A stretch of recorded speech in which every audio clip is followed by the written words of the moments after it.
శృతి అలాగే రవి వాళ్ళిద్దరూ కూడా ఇంటికి వస్తారు. వాళ్ళ ఇంటికి రాగానే మీనా అయితే రండి శృతి భోజనం చేద్దురు కానీ చపాతీలు చేశాను మీకోసం అని చెప్పి అంటుంది. అది విని శృతి అయితే లేదు మీనా మేము బయట తినేసి వచ్చాం మీరు తినేయండి అని చెప్పి వెళ్ళిపోతూ ఉంటుంది. అది చూసి అక్కడ ఉన్న బాలు అయితే తన చేతిలో ఉన్న ప్లేట్ని ఒక్కసారిగా కింద పడేసి ఇలా అంటూ ఉంటాడు, నీకోసం మీనా ఎంత చేసిందో తెలుసారా, రోట్లో పచ్చడి రుబ్బింది, అలాంటిది నువ్వు జస్ట్ బయట తినేసి వచ్చేసామని చెప్పి అనేస్తే మీనా ఎంత బాధపడుతుంది అని చెప్పి బాలు అంటాడు. దాంతో అక్కడ ఉన్న రవి అయితే ఇలా అంటూ ఉంటాడు, సారీ వదిన అని చెప్పి అంటాడు. అయినా సరే బాలు ఊరుకోకుండా రవి దగ్గరికి వెళ్ళి తన నోట్లో చపాతీని కుక్కుతూ ఉంటాడు. అది చూసి మీనా ఎంత ఆపినా సరే ఆగకుండా కుక్కుతూ ఉంటాడు. అది చూసి ఇంట్లో వాళ్ళందరూ చీ ఏం చేస్తున్నాడు వీడు అని చెప్పి అనుకుంటూ ఉంటారు. ఇక శృతి అయితే ఏ వదులుతావా లేదా అని చెప్పి గట్టిగా అంటుస్తుంది.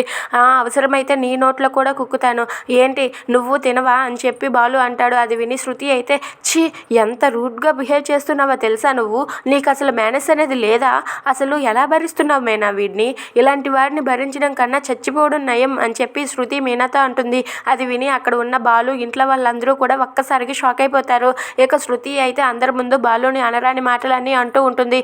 అది చూసి బాలు చాలా కోప్పడుతూ ఉంటాడు. Thanks for watching friends, please subscribe our channel.